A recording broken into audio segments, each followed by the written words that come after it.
As we go into a new year, once again a new expansion for the Old Republic is upon us. An expansion that promises to shake up the game as we know it, with it bringing fundamental changes to the class system in a way that the game hasn't done before. But before this new age of the Old Republic truly begins, let's look back at the last expansion and how it has changed the game. Onslaught saw the return of the traditional Empire versus Republic dynamic, with a weakened alliance being allied to one of the two.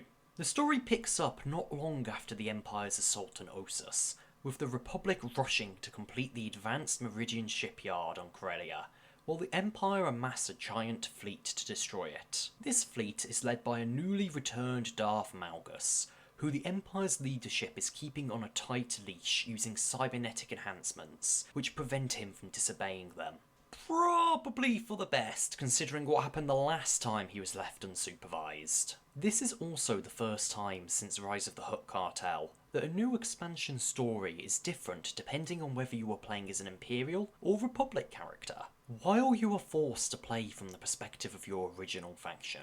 Depending on choices you made earlier, you can actually secretly work for the other side, undermining the Republic or the Empire from within. While it might have been nice to have the option to swap factions altogether, it probably would have been way more difficult of a task to implement into the game, and honestly, secretly supporting the other side opens up a lot of potential story opportunities. The expansion sees two new planets added to the game, Ondron and Mekshar. Ondron is a pretty well established planet in Star Wars lore, and it's cool to see it interpreted into the Old Republic. Outside of the capital city and the hunting lodge, most of the explorable area is wilderness filled with dangerous alien creatures. The planet looks really nice, and it just makes me wish even more we would get Kashyyyk or Felucia added to the game. Unlike Ondron, Mekshar is a completely new planet. Well, asteroid actually. I think that out of the two, I prefer Mekshar, mostly because I just really like the aesthetic of the place. It kind of reminds me of Mos Eisley, just, on an asteroid. It even has slot machines you can use during the nightlife event. Unfortunately, both planets are kind of lacking in content. While there are dailies and reputation vendors, it just feels like there's not much content on these planets outside of the main story, which you don't actually spend too much time on these planets to begin with. This is more of a wider problem with Onslaught's initial release content. While what's there is good, I would even say really good at times, the expansion is still very short. It's almost certainly the shortest expansion in the game. In fact, you can easily complete one faction's story within a couple of hours. At least there is the replayability of being a saboteur. Despite this replayability, the entire expansion just leaves you wishing that there was more content. As with the previous expansions, the level cap was once more increased by 5, with it now being 75. You can easily reach this before the end of the story missions in the expansion. On release, there was a single new flashpoint, Objective Meridian, and the Operation Duxun. While both of them are enjoyable and certainly look good, as well as being well made, I don't think they're anything special. There was also a new endgame gearing system, called Spoils of War. At the core of Spoils of War was the idea that players should be able to gear a character, no matter what they focus on doing in the game. There was also the introduction of the new tactical item slot. Personally, I like the Spoils of War system, as it means more casual players can still gear up without having to put hours into flashpoints or operations. But I can see why people who focus on operations specifically may have been disappointed. Still, at least it was much better than the Galactic Command System, which was still in the game, but now was much less prevalent, with it being reworked as the Galactic Renown System. On release, there were numerous other smaller additions, such as the new race Nortolian, finally allowing players to create Kit Fisto. Outlander tokens would now start players at Jedi Under Siege instead of Eternal Empire. Oh, there were also bugs on release. A lot of bugs. But unfortunately that's to be expected from any MMO update, especially the Old Republic. Of course, the expansion did add more content after its initial release, so from here on I will be mainly referring to content added during the entire lifespan of the expansion, rather than the initial release. It was during this time, after the initial release, that new story content and flashpoints would be added. A lot of the post-release story content is basically just conversations on Odessin about the war. Personally, I think the problem with these conversations is that most of them come off as kind of pointless, and it sometimes feels like they're just being there for the sake of padding out the content in an update.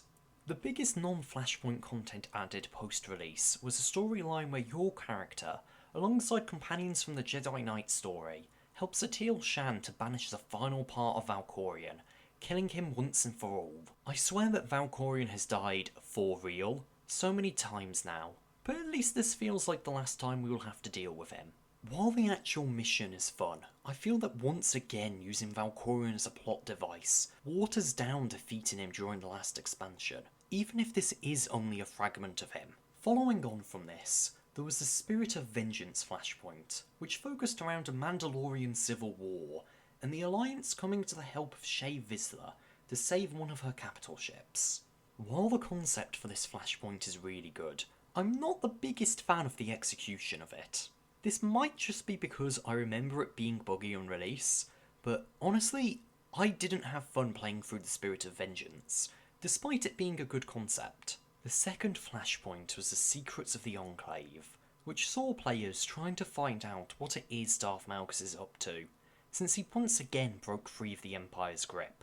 I think out of this and the Spirit of Vengeance, this one is the better of the two, with there being better bosses and it just being more fun. At this point, the Old Republic had developed quite a few events that they would swap between every few weeks. During Onslaught, 2 new events would be added, with them being the Swoop Rally and the Feast of Prosperity. There was also the First Galactic Season. The Swoop Rally is the type of event that I'm genuinely surprised was not added much earlier. The event allowed players to race on tracks across multiple planets for 3 different factions. Each of these factions have their own side objectives that can be completed during the race, like activating fireworks or exploding targets as you go past, and they also give their own rewards. The Feast of Prosperity, however, was a very different type of event, which has players helping run a charity feast on Nar Shaddaa. During the event, players have to pick between one of the 2 hut organisers to help with the event, getting new story missions each week. The actual missions for the event do vary in quality. While there is the standard boring fetch quests that see you gathering ingredients from across the galaxy, there are also creative minigames, like cooking different recipes or being a droid waiter in a restaurant. I remember when this event first came out, I saw a lot of people just having no interest in it, which is fair enough. It's certainly not as flashy as a Swoop Rally, but the Stronghold rewards you get are among some of my favourites. While not technically one of the game's usual events, there was also the First Galactic Season. Running for several months, players would rank up their Galactic Season level, and earn tokens by doing daily and weekly objectives. The rewards for the first season were well worth the grind, with them being split into seasonal rewards and the non-seasonal rewards. A lot of the seasonal rewards were to do with the new companion that could be gained from the season called Alter, with a lot of them just being cool looking weapons and mounts. The non-seasonal ones, however, were a lot more interesting, since they were mainly made up of rewards that had previously been added as promotions. For example, all the different HK-55 gear, like the helmet and jetpack. Seeing that a lot of these rewards weren't obtainable for people who missed out on the promotions or who simply weren't playing the game at the time, it's really nice to see the developers give players the chance to obtain them. The non-seasonal rewards also saw 2 new strongholds, one for the Empire fleet and one for the Republic fleet. While the 2 strongholds have pretty much the same interior with only visual differences based on faction, they do have some nice views of both the inside and the outside of the fleet's space stations. On the topic of strongholds, Update 6.1 added the Alderaan Noble Estate, and it instantly became my second favourite stronghold, just behind Yavin 4. The stronghold is massive, with plenty of room both inside and outside the palace, with there even being a taxi system from the front to the courtyard. A nice addition is that within the stronghold there are practice targets allowing you to test damage and healing abilities.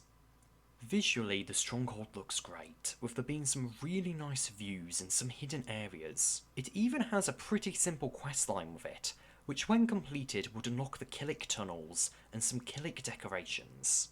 This is something which I hope we see included in future strongholds, since strongholds are already extremely expensive to expand and decorate, with the Order and Noble Estate certainly being no exception, so it is nice to see an area being unlocked through means other than credits.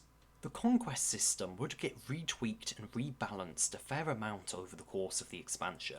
The changes help to make Conquest more relevant to players of all levels, since previously most of the objectives for Conquest involved endgame content. This was changed so that Conquest objectives and the rewards they gave were actually relevant to what level the character doing those objectives was at. There was also an increase in the amount of Conquest objectives, giving players more variety, with more of these objectives being repeatable. It's clear that the goal was to make Conquest much more engaging for both newer players and players leveling alts. The Conquest window was even reworked to be clearer and easier to use. Despite these changes, the system is still very much not perfect, and it has been stated it will undergo changes again in 7.0. In fact, the developers said that while it is not solely responsible, they see it as a strong contributing factor to the economic shifts in the game. I'm not going to even touch talking about the economic situation of the Old Republic and the GTN, but there are plenty of videos out there that go into a lot of depth about it. PvP wise, there were seasons 12 through to 14. There's not really much I can say about PvP. As with previous expansions, most of the updates to it were balancing and changes made to how ranked PvP worked. Full disclosure, I haven't done any PvP in the Old Republic in years, and personally, I feel the developers forget about it most of the time. I'm now just going to really quickly touch on some of the smaller new additions and features that I feel don't really fit anywhere else. Alongside the 9-year anniversary and update 6.2, login rewards were added to the game, which are pretty self-explanatory, with there being a bonus weekly reward for subscribers. To be fair, while some of the login rewards are nice, the majority of them I just collect then never think about again. There were new legendary quality augments, which could be crafted using a cybertech schematic and new materials from master mode operations and ranked PvP, which gave endgame content players something to do for basically 5 minutes. A new galactic guide was added that would give players information on the current story mission and active conquest objectives, as well as the current discounts on the cartel market. Players would now be able to block another player's legacy instead of just a single character, something which certainly should have been in the game much earlier. And finally, there was also a new emote window, making emotes easier to find and use. The final set of new content that would be added during the Onslaught era of the Old Republic was the beginning of the 10-year anniversary event. Unlike previous anniversary events, this one would run for an entire year, but much of the event's content would not be added until after the release of Legacy of the Sith. It's weird to think that this game has been around for so long. The game has changed in so many ways over the last 10 years, and it's odd to think about the directions the game and its story have gone. I can only hope that Legacy of the Sith, and whatever possible expansions we get afterwards, continue to keep the game alive. Maybe one day I'll make one of these videos looking back at Legacy of the Sith.